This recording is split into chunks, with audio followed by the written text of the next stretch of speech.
Mi nombre es Alfredo y tengo 40 años. Trabajo en el Delta. Soy, entre otras cosas, carpintero y electricista.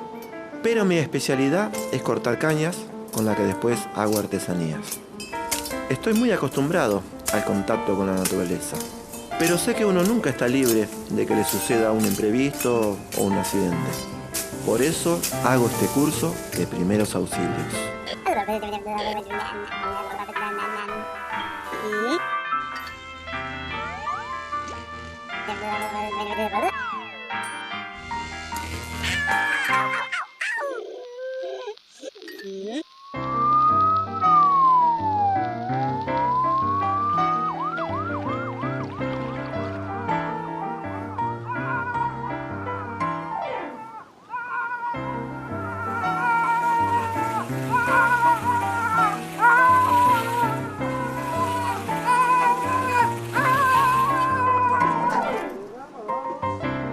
Picaron las abejas. Hoy en Primeros Auxilios, mordeduras, picaduras e intoxicaciones. Buenos días, bienvenidos. Hoy vamos a hablar un poquito de mordeduras, picaduras e intoxicaciones. Sumario. Las mordeduras, mordeduras de serpientes y arañas, las picaduras, intoxicaciones. Podemos, por ejemplo, hablar de lo que le pasó hoy a Facundo, el sobrino de Alfredo, que estaba trabajando, estaba haciendo algunas labores, pisó un panal de avispas y bueno, le empezaron a perseguir las avispas por todos lados. Es algo que puede suceder, es muy frecuente que pase acá en el Delta, donde estamos hoy. Pero vamos a empezar a hablar de mordeduras y vamos a empezar a decir qué son las mordeduras. Bueno, son heridas causadas por la dentadura de un ser humano o de un animal. ¿Qué tipo de características van a tener este tipo de heridas? Por ejemplo, vamos a tener dolor, podemos llegar a tener una hemorragia, ¿está bien? Son todos factores que vamos a tener dentro de una mordida por un animal, ¿no? Estamos hablando de animales domésticos y animales salvajes. Y otra cosa importante que tenemos que tener en cuenta es el tema de las infecciones. En la boca, los seres humanos y los animales, tenemos bacterias, que son flora normal. Y esas bacterias pueden hacernos mucho daño, pueden provocar una infección bastante complicada. Entonces, tener en cuenta también la rabia en los animales salvajes y aún en los domésticos también, y el tétanos. Todos deberíamos recordar o deberíamos tener anotado si recibimos las dosis de vacuna antitetánica para estar protegidos. ¿Qué debemos hacer nosotros como primeros auxilios ante una herida por mordedura? Tranquilizamos a la víctima. Después vamos a ir a lavar esa herida. ¿Con qué la vamos a lavar? Con agua. Agua y jabón. Exacto. Lavar. Lavar con agua y jabón, pero no frotar muy fuerte. Y dijimos que las heridas sangran, ¿no es cierto? ¿Qué hacíamos para contener el sangrado de una herida? Presión. Con presión, exactamente. Y trasladamos a el centro asistencial o llamamos ¿a qué número? A 107. Muy bien. Es una situación complicada, por eso tenemos que hacer una prevención post-exposición. O sea, una vez que nos mordió el animal, tenemos que concurrir a un servicio de emergencias y, aparte de la curación, seguramente el personal médico de salud nos va a aplicar la vacuna antitetánica y el suero antirrábico. Otra cosa muy importante que tenemos que tener en cuenta es tratar de identificar al animal para ver si realmente, tiene rabia o no. Repasando lo que vimos. Las mordeduras son heridas causadas por los dientes de un animal o por el hombre. Pueden presentar hemorragias y tienen alto riesgo de infección. Los primeros auxilios en caso de mordeduras de un animal son tranquilizar a la víctima, lavar la herida con agua y jabón, comprimir para evitar el sangrado, llamar al servicio de emergencias médicas o trasladar al afectado a un centro asistencial. En lo posible, se debe identificar al animal y solicitar la intervención de un veterinario para mantenerlo en observación. Ante la mordedura de un animal doméstico, se debe aplicar la vacuna antirrábica y antitetánica como modo de prevención. Vamos a hablar ahora de mordedura de serpientes o de víboras. Por lo general, este tipo de animales son animales apacibles, que atacan al ser humano cuando nosotros vamos hacia su hábitat y se asusta y al asustarse nos ataca. Es como que lo hacen en defensa propia. En la Argentina las víboras son todas venenosas. Y las serpientes, algunas son venenosas, algunas no son venenosas. ¿Y cuál es la diferencia sustancial entre la víbora y la serpiente? Bueno, las víboras tienen un aparato glandular. Las glándulas que producen veneno son un poco más evolucionadas que las serpientes. Entonces, en la Argentina tenemos 3 tipos de serpientes o víboras venenosas de importancia médico-sanitaria, que son la yarará, la cascabel y la coral. Una pregunta. ¿Cuál sería la mordedura más peligrosa de estas 3 víboras que se está hablando? Bueno, no podemos decir que hay una que es más peligrosa que la otra. Todas, en mayor o menor medida, son importantes. La yarará y la cascabel tienen una cabeza triangular, una cabeza grande, por ejemplo la yarará, que es una de las más conocidas, que tienen unas glándulas productoras de veneno mucho más desarrolladas e inclusive tiene unos colmillos mucho más grandes, o sea, un aparato inoculador mucho más poderoso que el que tiene la víbora de coral. Tenemos que decir que la yarará es por lejos la que más accidentes zoofídicos ocurren en la Argentina, más o menos un 97%. Es muy frecuente encontrar víbora yarará en casi todo el territorio argentino, de norte a sur y de este a oeste. La yarará va a generar un mecanismo de toxicidad, su veneno es un veneno tóxico, pero es muy importante a nivel local. ¿Qué significa esto? Rápidamente, en cuestión de minutos, vamos a tener una gran inflamación, un gran edema, se empieza a inflamar la zona donde tenemos la mordida y que puede progresar a todo el miembro. Es tanta la inflamación que se genera que hasta a veces se puede romper la piel y se puede provocar una disminución de la irrigación sanguínea de ese miembro y eso va a generar ¿qué? Una isquemia, o sea que es una situación complicada. Y ustedes imagínense con esa inflamación importante que genera si este tipo de víbora nos llega a morder, por ejemplo, en la cara o en el cuello. ¿Qué nos va a generar? Y una inflamación tan grande que nos puede llegar a provocar una asfixia. La cascabel, cuando muerde, inocula el veneno y este veneno tiene una doble acción. Tiene una acción hemolítica, se llama hemolítica, que es que destruye los glóbulos rojos, pero antes puede llegar a generar algo que se llama un síndrome neurotóxico. ¿Qué significa eso? Una parálisis de los músculos, incluidos los músculos respiratorios. Y por último, de estas especies con importancia médico-sanitaria, vamos a hablar de la coral. Genera también un síndrome neurotóxico. ¿Qué significa esto? Bueno, como vimos antes, puede llegar a generar un tipo de parálisis muscular generalizada. Mi nombre es Alfredo Tomás Gutiérrez. Soy Romina, soy profesora de inglés. Soy un luchador de la vida. O sea, lo que me sale en el momento trato de hacerlo, lo que no sé lo aprendo mirando. Siempre tuve como inquietud poder hacer un curso de primeros auxilios para poder ayudar. Yo soy Osvaldo Mario Tartarini, vivo en Moreno. Soy Cecilia, tengo 28 años, tengo 2 hijas. Me ha tocado vivir, ¿no? En muchos trabajos, diversas clases de accidentes, ¿no? Yo tuve alguna que otra experiencia de primeros auxilios que me pasó a mí o que le pasó a algún compañero y no supe qué hacer. Uno con cero conocimiento de esto se siente impotente ante una situación de esa característica, ¿no? Saber nunca, ¿cómo te podría decir? Nunca está de más. Es fundamental tener conocimientos de primeros auxilios. Todos deberíamos estar preparados para algún evento que quizás podría ocurrir o que a lo mejor no ocurra nunca, pero estar preparado para ese momento.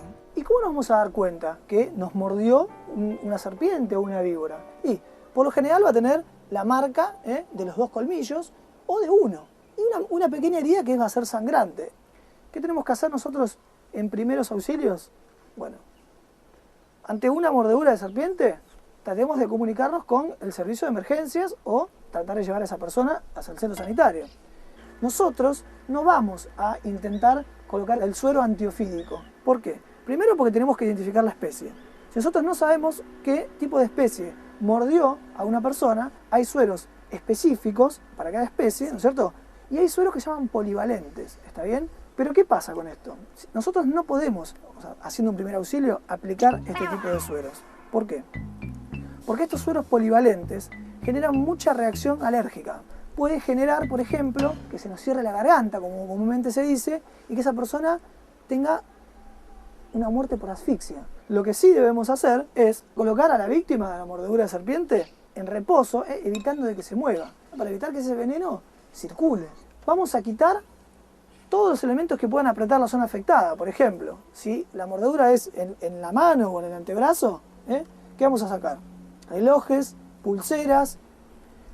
Vamos a lavar con agua y jabón, pero con la precaución de no hacerlo muy fuerte. Sí. Cuando te pica una serpiente, una víbora, Sí. que a veces dicen que hay que hacer torniquete o presión para que no se expanda el veneno por el cuerpo. Si nosotros aplicamos un torniquete, vamos a cortar aún más la circulación de lo que ya le está cortando el edema que se está generando. Podemos llegar a hacer más daño. Entonces, colocar un vendaje compresivo, pero compresivo, ¿cuánto de compresivo? Y como para que nos permita meter un dedo entre la venda y la piel. Dijimos que puede llegar a provocar un paro respiratorio, que el paro respiratorio nos va a llevar a un paro cardíaco. Entonces, si fuera necesario, aplicar reanimación cardiopulmonar. O sea, la idea es que nosotros actuemos lo más rápido posible, pero aún actuando rápido puede llegar a suceder esto. Puede llegar que ese síndrome neurotóxico del que hablábamos genere un estado de gravedad tal que la persona se le paralicen los músculos del cuerpo, incluidos los músculos respiratorios. Lo que no hay que hacer en caso de mordedura de ofidios. No administrar aspirinas para el dolor, ya que pueden favorecer las hemorragias. No hay que hacer un vendaje muy apretado.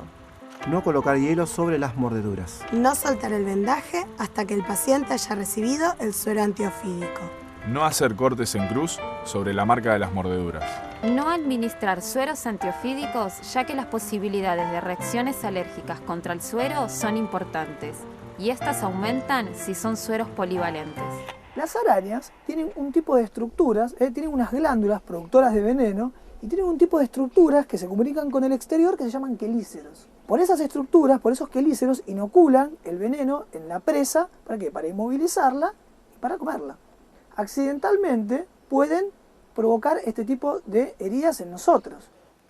Y en Argentina, como les decía antes, tenemos 3 especies de importancia médico-sanitaria.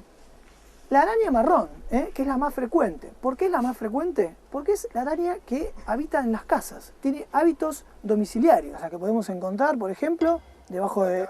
Claro, en el placar, exactamente, que puede estar dentro de la ropa. Nosotros nos ponemos la ropa y de repente sentimos como un pinchazo, se nos empieza a hinchar la piel, sentimos que la tenemos colorada, sentimos como un ardor, genera una reacción más que nada a nivel local, a nivel de la piel. Distintos son los hábitos de la viuda negra y de la araña bananera. Estos tipos de arañas tienen hábitos peridomiciliarios o extradomiciliarios. Por ejemplo, la podemos encontrar acá, debajo de rocas, en troncos caídos, en los árboles, en matorrales. La podemos encontrar en lugares más que nada fuera de las casas. ¿Y qué tipo de consecuencias traen la viuda negra y la araña bananera? Traen algún tipo de consecuencias similares, que tienen un veneno que también es neurotóxico. ¿Y en quién se les ocurre que puede tener consecuencias más graves este tipo de venenos de esta araña? En los niños. Claro, en los niños. Puede llegar inclusive hasta la muerte.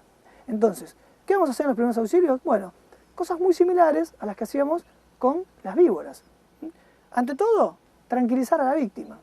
Si podemos descubrir qué tipo de araña nos inoculó ese veneno, mucho mejor. ¿Por qué? Y porque podemos, cuando trasladamos a esa persona hacia el centro asistencial, podemos decirle al personal médico sanitario: vamos a colocar a la persona en reposo, vamos a quitar los elementos que puedan comprimir la zona y, bueno, esa víctima, sobre todo los chicos, que es más frecuente en los chicos, tiene algún tipo de paro cardiorrespiratorio, bueno, hacerle las maniobras de reanimación cardiopulmonar correspondientes.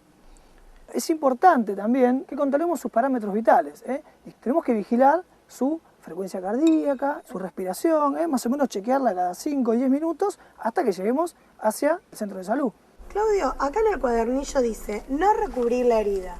¿Por qué no hay que recubrir las picaduras de araña? Y por ejemplo, porque si se forma esa pequeña vesícula con ese contenido hemorrágico, la podemos romper o reventar esa vesícula, esa ampolla, y eso no sería lo adecuado, no sería lo más conveniente.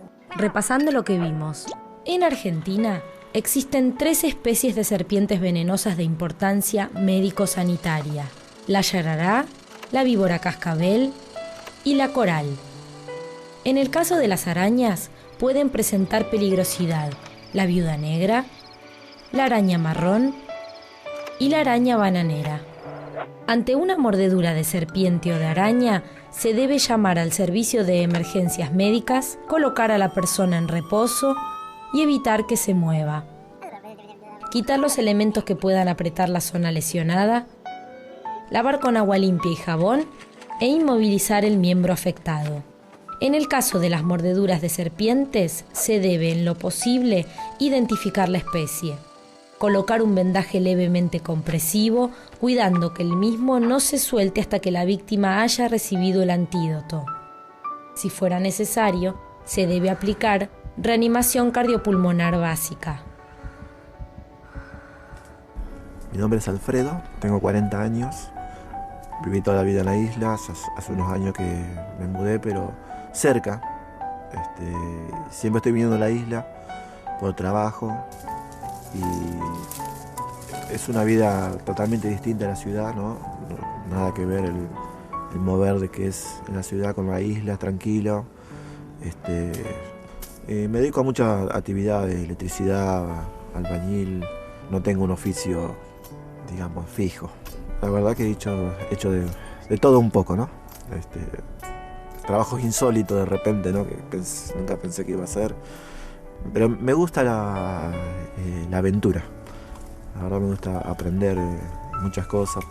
Por ejemplo, este curso de primeros auxilios para mí es muy valioso. Me hubiese gustado seguir una carrera secundaria, universitaria, pero no tuve esa suerte, no sé. Todo lo que se me viene a la mano, la posibilidad, trato de aprovecharlo, ¿no?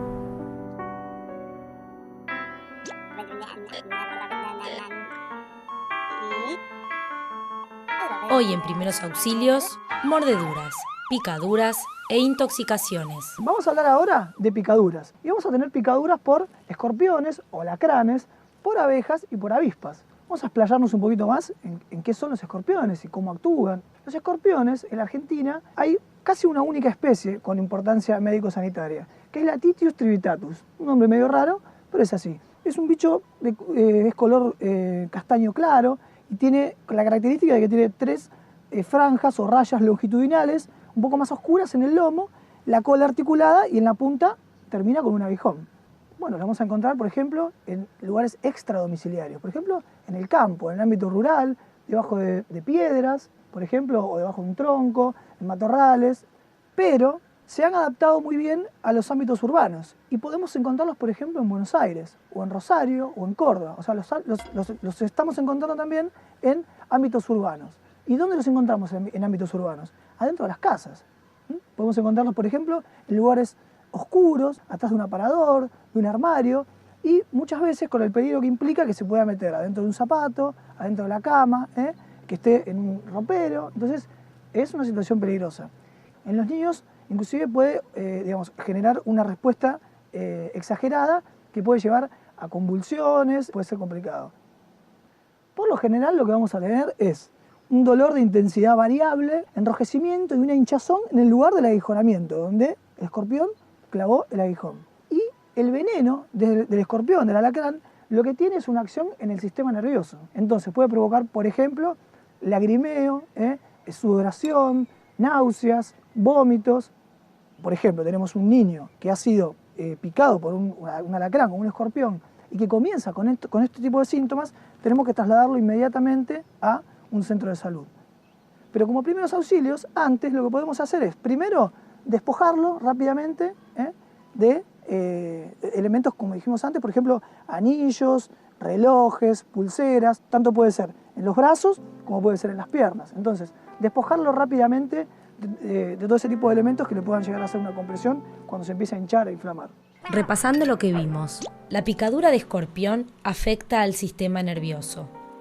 Ante este tipo de picaduras se debe despojar a la persona de anillos, pulseras, cadenas, tobilleras y zapatos, tranquilizarla y ponerla de costado en posición de recuperación, controlar la respiración cada 10 minutos. El miembro se debe mantener inmovilizado y elevado y trasladar a la persona rápidamente al centro asistencial. Prevención en caso de mordeduras, de víboras y arañas.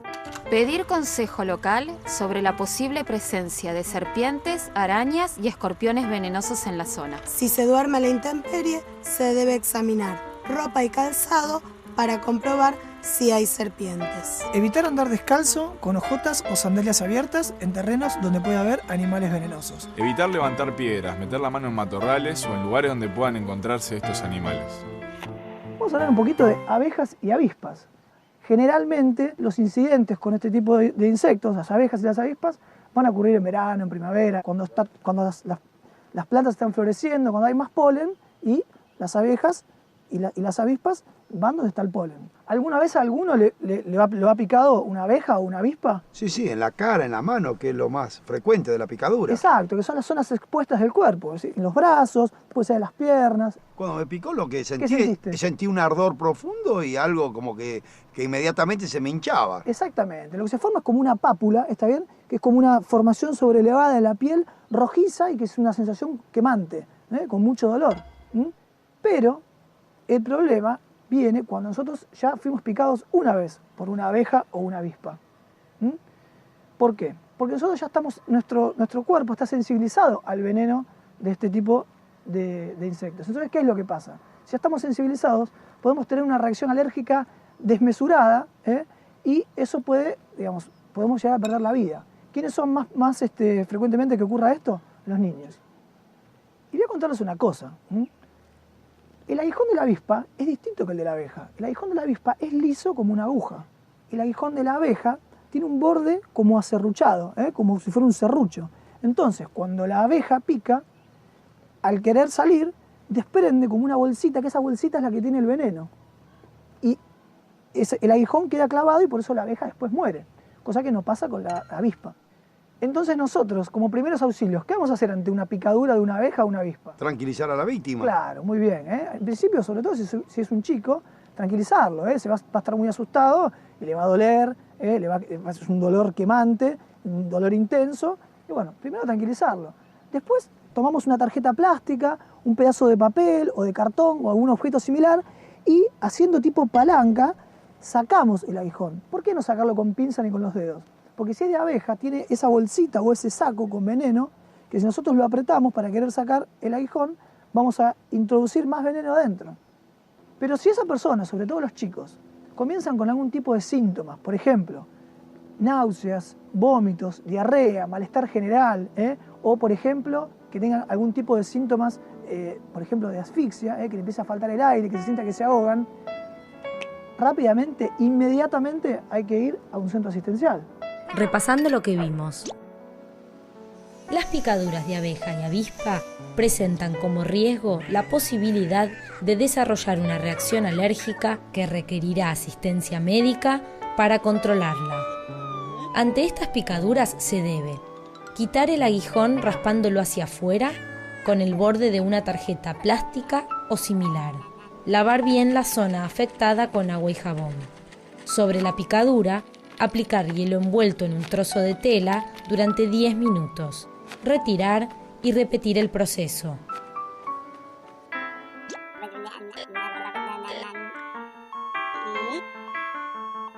Hoy en Primeros Auxilios, mordeduras, picaduras e intoxicaciones. Vamos a definir un poco qué es una intoxicación o un envenenamiento. Bueno, es la exposición a una sustancia dañina, ni más ni menos que eso, una sustancia tóxica, que puede tener diferentes vías de ingreso. Por ejemplo, vía de contacto, por la piel, vía digestiva o vía inhalatoria. Son muy importantes los primeros auxilios en las intoxicaciones. ¿Por qué? Porque nosotros rápidamente le podemos salvar la vida a una persona. ¿Y qué causas conocen ustedes de envenenamientos o intoxicaciones por alguna sustancia? ¿Los insecticidas pueden causar eso? ¿Lo mata mosquito, todo eso? Claro, exactamente. Los insecticidas, los plaguicidas, son muy frecuentes. La intoxicación por monóxido de carbono puede ser. ¿Y qué otras causas recuerdan así rápidamente de intoxicaciones? Medicamentos pueden ser, una sobredosis de aspirina. Claro, por ejemplo, aspirina, que es muy frecuente que haya en una casa. Otras causas, por ejemplo, pintura. ¿Los alimentos también? Muy bien, los alimentos pueden generar una intoxicación. Entonces, los síntomas, una lista larguísima e inmensa. Náuseas, vómitos, mareos, fiebre, malestar general, alteración del estado de las pupilas, alteraciones del estado de la conciencia, por ejemplo, convulsiones, alteraciones en la marcha tambaleante. Los síntomas que va a tener la persona van a estar relacionados primero con la naturaleza del tóxico. También están relacionados con la sensibilidad de esa persona a ese tipo de tóxico y después por la vía de penetración. Si creemos que estamos ante una persona que está intoxicada o si sospechamos que una persona está intoxicada, ¿vamos a esperar que se presenten estos síntomas? No. No. vamos a ejercer los primeros auxilios rápidamente. Y para eso, una de las cosas que primero tenemos que hacer es verificar el estado de la conciencia de la persona y pedir asesoramiento al Centro Nacional de Intoxicaciones. Acá en Buenos Aires, por ejemplo, podemos llamar al Hospital Posadas o podemos llamar al Hospital de Niños Ricardo Gutiérrez. Y siempre va a haber una persona del otro lado de la línea de teléfono que nos va a estar asesorando sobre qué es lo que debemos hacer rápidamente hasta que nosotros podamos trasladar a la víctima hacia un centro asistencial.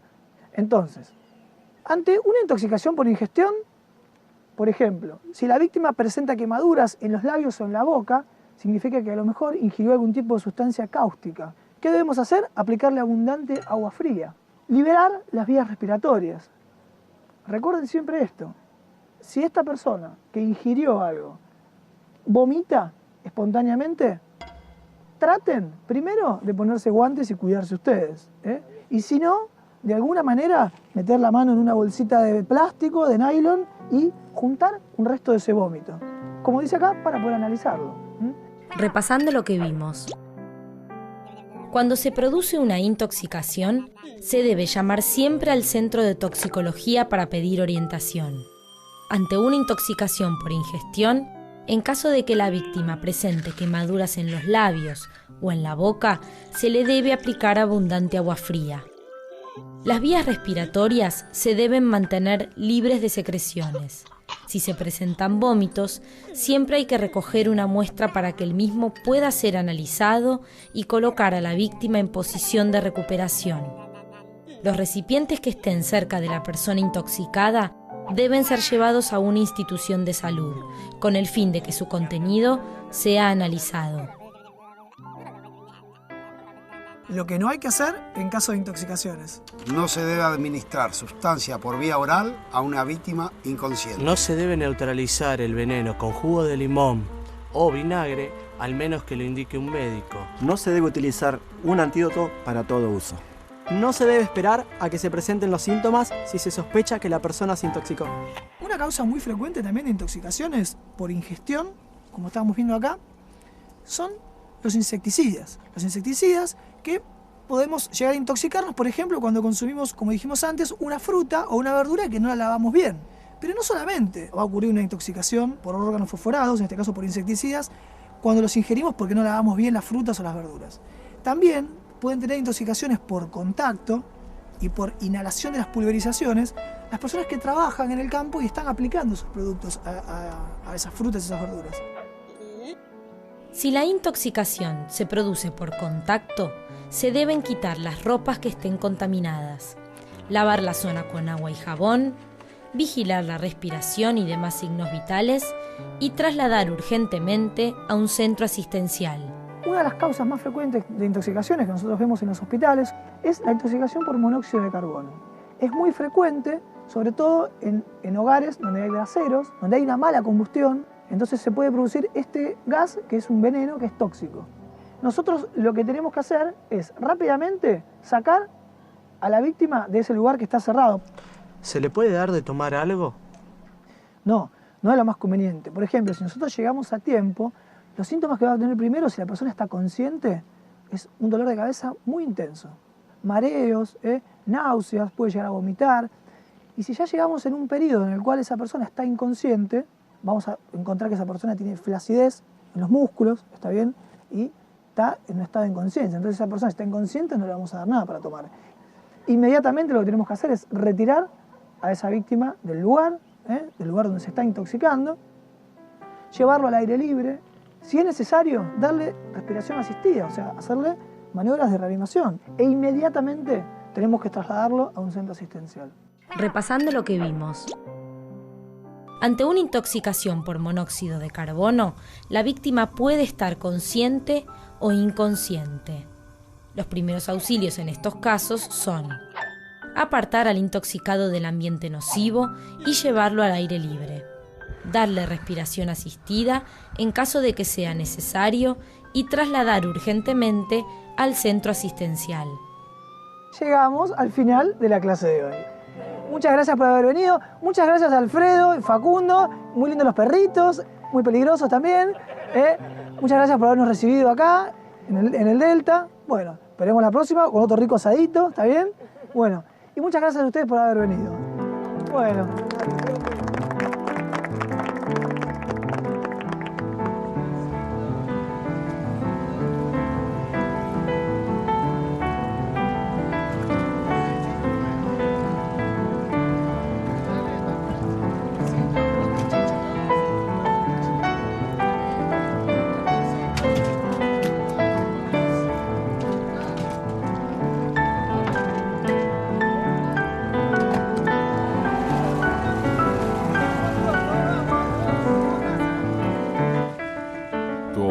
El tema de las mordeduras y las picaduras de insectos. Lo que son los insectos, las víboras, las picaduras de la avispa. La verdad estuvo genial porque vinimos acá al Tigre, que nunca había venido, no conocía. Me parece que se lograron transmitir cosas importantes. Nuestra cultura argentina popular está muy arraigada, ¿no? En cosas de mitos y bueno, acá el Doc nos ha desterrado unas cuantas. Bueno, cada día vamos aprendiendo cosas nuevas, ¿no? Si a alguna persona le está pasando algo y yo la puedo ayudar, eso está bueno. Y terminamos de noche, sí. Terminamos de noche. Está bueno esto. ¿Te pasa que estás en algún lugar, bueno, justamente como el que vinimos hoy, si nos llegaba a picar algo, lo íbamos a aplicar enseguida? Sí, ¿no? Bueno. La verdad que la pasé bien.